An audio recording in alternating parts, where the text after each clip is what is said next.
Hello, everyone, and welcome back to Cyrus Webb Presents. I'm your host, Cyrus Webb. So glad you guys could join us again on Facebook, LinkedIn, YouTube, and on X. I'm going to go ahead and bring in our friends over on Instagram as well so they can be a part of our conversation today. Then we're going to connect with our friends over on Amazon, and I'll introduce you guys to today's guest. If you guys are finding us for the first time, you'll find a link to our guest book with this broadcast. So make sure you guys click that to be able to get your copy of the book. And we're now live on Amazon Live with Cyrus Webb Presents. If you guys are new to us on the Amazon platform, welcome. Make sure you guys do hit that follow button. You'll see it either here in this corner or down below. You also will see the books by our next guest. I'm excited to welcome best-selling author David A. Jacinto. David is joining us for the first time on Amazon. I had a great conversation with him on Conversations Live, the radio show, about this book you guys see here. I'm going to highlight for you guys in the carousel. It's Out of the Darkness. His newest book, though, is called Where Eagles Fly Free. We're going to talk to David not only about the success of the first book, but what it's been like for him to share this really fascinating history that I think is just as relevant for us today. If you guys are not staying connected with David, we will let you guys know how to do that. But David, welcome to the broadcast, man. Thank you, Cyrus. I really appreciate the opportunity to meet with you again. We had a great conversation the first time about Out of the Darkness, and Yeah. I would expect this to be nonetheless. Yeah, excited about it for sure. And I want to give a it's definitely special shout out to Javier Perez, who connected us initially. I'm so glad to be able to have you back. I want to say hello also to the Lone Chef over on Instagram. Pam Weber, hello to you. Good to be able to see you as well. David, let's begin with the first book because I Sure. really enjoyed the first book. I'm going to highlight for you guys on the Amazon side. And for those, again, who are joining us on the other platforms, you'll see a link there. Out of the Darkness shares some very interesting history. And I think, again, some really relatable points. What was it like for you to see the response to the first book, David?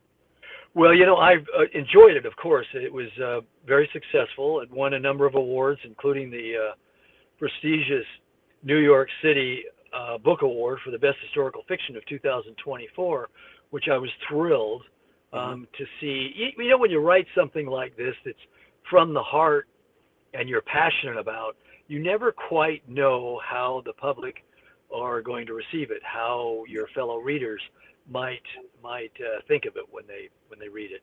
So Yeah. it was really a good feeling to know that it was well received.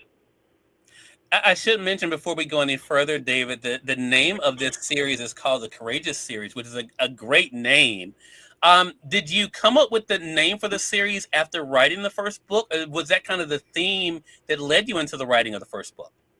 Well, it's interesting that you asked that question because the name of the composite of the two books was called Courageous, and Mm, then through the publisher, which was Simon and Schuster on Out of the Darkness, they suggested we change that to a different name, and Out of the Darkness fits um,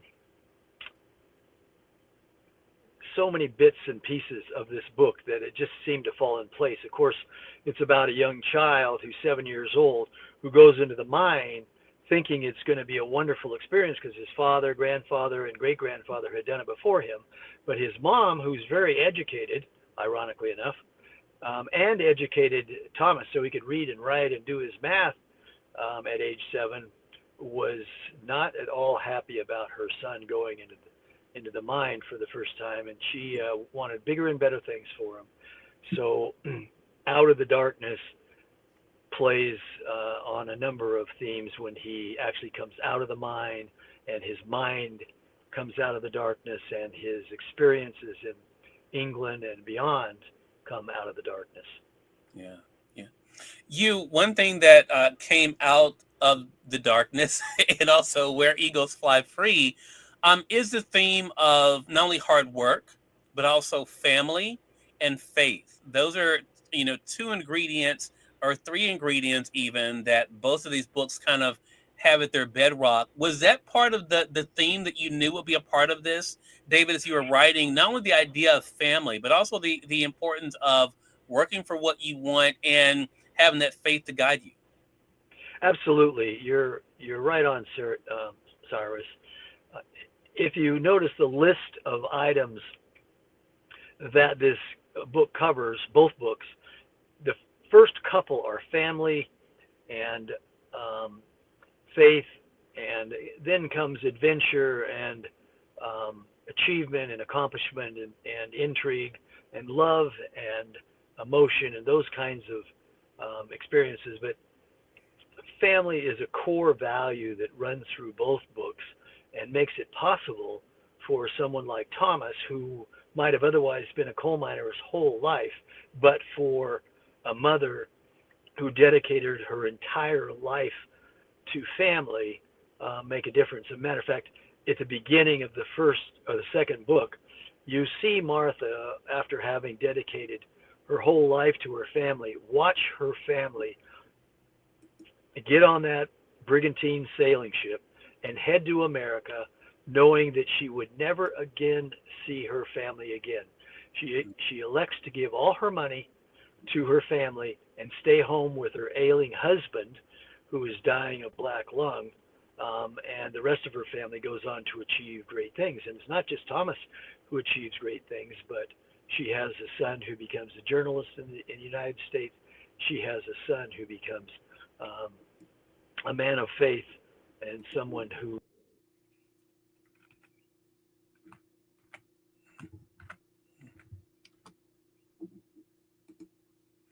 Okay, I think we may have lost our connection with David. We're going to see. Oh, there he is. Okay. Sorry, I lost you Yeah, for a second. yeah. No, it's okay. It's okay. No, you can go ahead, David. Um, yes, I just wanted to, leave you with that it's a very important part of the book. Yeah.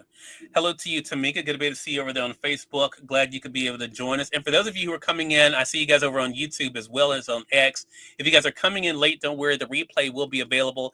I want to kind of pull the string on that family aspect in with the newest book, Where Eagles Fly Free. I'm going to highlight it for those on the Amazon side, David, because it's interesting. There we're able to see Thomas and Annie and see them going through some interesting dynamics. One, I think the physical um, events, I'll put it that way, that some of them being life threatening, even that they kind of have to pull through, but also emotional as well. What was it like for you to kind of think about the tensions that can build in family, and also how things that are both external, that are outside of their control, affect their relationship, but also things even between the two of them do as well? Well, you notice, Cyrus, that there's two different arcs here for Thomas and Annie. Thomas follows an arc that's conventional, I think, for most of us when we think of immigrants. He comes here with the hope of finding freedom, the hope of finding land, the hope of finding a future, a place for all those technical skills that he's developed in the UK to come to fruition. Mhm. And accomplish great things. Annie, on the other hand, has a different arc. Her goals are slightly different. She wants more than anything to have her husband love her and cherish her and hold her higher on his um, level of importance than he does when he goes. When they leave England, Thomas looks at her as his best friend and a good traveling companion. She looks at him as the love of her life. Mhm. And for her, she wants family and the full and complete love of her husband. That arc is probably more difficult than his to achieve and doesn't happen until near the end of the book. But it's a challenging arc for her, and we learn a lot about the importance of family, the importance of sticking with each other in really difficult times. They came with plans for great things, and they didn't realize how difficult and how challenging it would be to be in America in the 1860s, probably the most transformational decade in the history of this country. Yeah. You brought up a point that I just thought about. I want to dive into, David. I want to say for those who are just tuning in, welcome.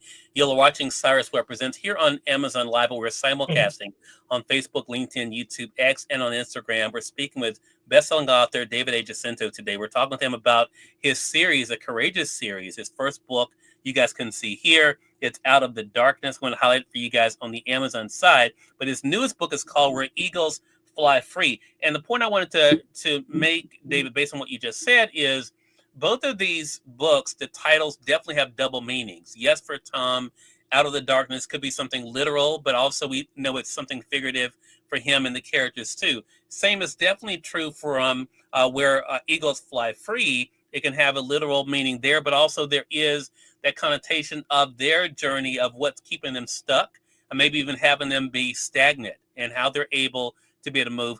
Talk to us about what that was like for you to play with as you kind of share the stories of these characters, David. What was it like for you to think about the different ways these titles really showcase the path that they're on? Well, I think one of the themes of this book, there's a great quote by the Independent Book Review, and it says, "The American dream is nestled at the very heart of where eagles fly free." And I think you can understand what that means is that for many of us, we have ancestors in the past who have come here in the last few generations, most of us in the last couple of generations, where they have ideas of what they want to accomplish here in America because of all they've heard about it while they've grown up in their birth countries, usually in this case, in the 1860s, Europe, and what they actually found. Um, I think that Thomas thought he was going to find some land. He was going to find the freedom that he searched so long and hard for. He was going to find someone who appreciated the technical skills that he developed. And he was maybe even going to find gold in the streets in California. Of course, he didn't. He found a lot of challenges, a lot of difficult hurdles to overcome. But in the end, they grew together and accomplished some great things. And there are some great stories that came out of this personally for me that emphasize that point and how fortunate we are as Americans to have forefathers like this who made that first risky, drastic step to give up everything and come to this country and search for a better meaning in life and freedom for our family, not just for our immediate family, but for generations to come. Yeah, I mean, you were just saying that. Hello to you, Sharon. Good to be able to see you over there on IG. Hello to you, Jamina. Good to be able to see you as well. When you were saying that, David, I thought about a scene that you wrote in the book where Thomas was talking to Annie, and Thomas had made a decision to help in a situation, and his whole thing was, he could not do that. He could not help people who were in need of help, right? Um, that is not, unfortunately, the way a lot of people approach the world. As we see even early on in the book, he wrote about that one scene where Annie sees people who are more into greed and more about themselves.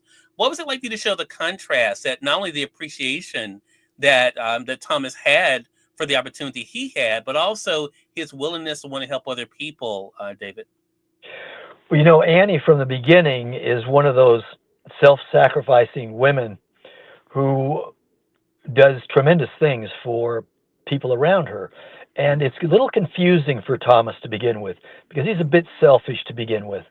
And he gets on her a few times about her self-sacrificing and the things she does for other people when she's pregnant or when she's struggling herself. And he doesn't quite understand it. Then an event happens, and I hesitate to give away too much, but they run across a slaver on his trip across the Atlantic, and he sees how these men have treated these Africans with names and families of their own, and he realizes that he too has a responsibility to reach out to others, and he all of a sudden starts to appreciate his wife a little bit more and the sacrifices she makes. And he makes a commitment to himself that if ever he is in a position to make a difference in men's lives like he should have done when he came across that slaver, he would do it. And so, of course, later in the book, you refer to an incident, and I won't tell you what the incident is, but you refer to an incident where he is faced with a challenge of risking his own life to make a sacrifice for others. And he struggles as to what to do, and then remembers back on his commitment with that slaver. And I won't tell you what happens because it's a cornerstone of the book. But Right. when I found out what happened, it was a very interesting time for me because I met a woman on one of my tours for the first book who knew the facts about this because she owned the property on where the event happened. And it was a historical event that had been spoken of by Stephen Ambrose in his famous book about the Transcontinental Railroad and in all the Union Pacific um, backup documents that I had researched, but no one was able to really explain how that event happened. And when I met this woman, I was so fascinated to learn that I stayed up until 3 o'clock in the morning that very night and rewrote that whole section from the heart to explain how Thomas had changed and the decision he made to make a difference. Yeah, it's a powerful thing, and it's a great reminder for all of us. You mentioned, of course, the individuals reading these books. We should let our audience know, I didn't mention this earlier, that these are not just characters that you created. These are characters that you've been able to learn about. How have you been changed by this adventure of writing these books, David? It's one thing to tell these stories, but how have they impacted you personally? Well, it's interesting because these are actually folks related to me, and it's been a transitional change for me. The picture on the front cover of the first book is the great grandson of the two main characters. He's a 7-year-old boy, the same age that Thomas was when he went into the mine. And when you look at him, you imagine what it must have been like to be that young boy in the pitch blackness 6 days a week, couldn't even see the fingers before his hands. He's 7 years old, walking in the muddy waters. His only continual friends are rats. And think of your own children and how they might have reacted. As at the time I did, I have 13 grandchildren. So I had a grandchild who was 7, the one that you see on the front of that cover. And I imagined what he must have done when he had those kind of experiences, how he reacted, when he would cry, when he would laugh, when he would feel terrified. And of course, that affected me forever. And then when you see the transition that Thomas makes from someone who's somewhat self-centered and wanting to achieve and accomplish great things, and doesn't think that much about others, to someone who puts his fellow man first, it touches your heart just to write about it, just to think about it, and imagine what would I do in these circumstances? Would I risk my life for others? It's a really challenging. Yeah. Such a great thing, such a great point for sure. So for the reader, then, you and I were talking before we went live here, David, of course, about the note from you in the back of the book. What do you hope readers take away from Where Eagles Fly Free? What do you hope is one of the main things that sticks with them? Well, there's a quote by Literary Titan Book Awards who reviewed this book, and I'd like to just read it to you. It's only one sentence. It says, "Vivid imagery, breathtaking scenes, but this novel shines the brightest in its portrayal of human relationships, a literary masterpiece on family, faith, and humanity's deeply provocative pursuit of freedom." And I think I'd like those who read this take away that we are a product of those who have gone before. We have the blessings that we have in this country because of our forefathers, yours and mine, not just Thomas and Annie, but all of our forefathers who have made great sacrifices that this country could be great. We have our flaws. We had our flaws in both of these books, and I tried my best to show the dark underbelly um, of a new country that was struggling to find its way. But when it comes right down to it, the opportunities for success in life are here if we just can struggle and find our way to reach them. Yeah, such a great thing, and such a great thing for our audience to keep in mind. Again, everyone, best-selling author David A. Jacinto has been our guest. He's the author of this book you guys can see here, Out of the Darkness, but his newest book we have highlighted for you guys on Amazon is When Eagles Fly Free. You can get both of them here on Amazon. David, it's great to be able to catch up with you again. How can our audience stay connected with you? Well, I appreciate you, Cyrus. You could follow me on my website, which is www.davidajacinto.com, and it will tell you where various events are, what's happening in my life, the life of the book, little video clips, and a number of other things. In addition to reviews and comments and pictures of various events, and a little bit about the book. And I think if you get a chance to read the reviews on the back of the book, they're from folks from every walk of life. There's novelists who've had a number of successful books themselves. They're producers, Hollywood producers. There's award-winning TV hosts and a number of folks who've said some very interesting things about where eagles fly free and our forefathers. So I suggest you look at that. Thank you. More than welcome. And we thank your audience for tuning in to another great segment of Cyrus Webb Presents. Until next time, you all make it a great one. We'll speak to you soon. Take care.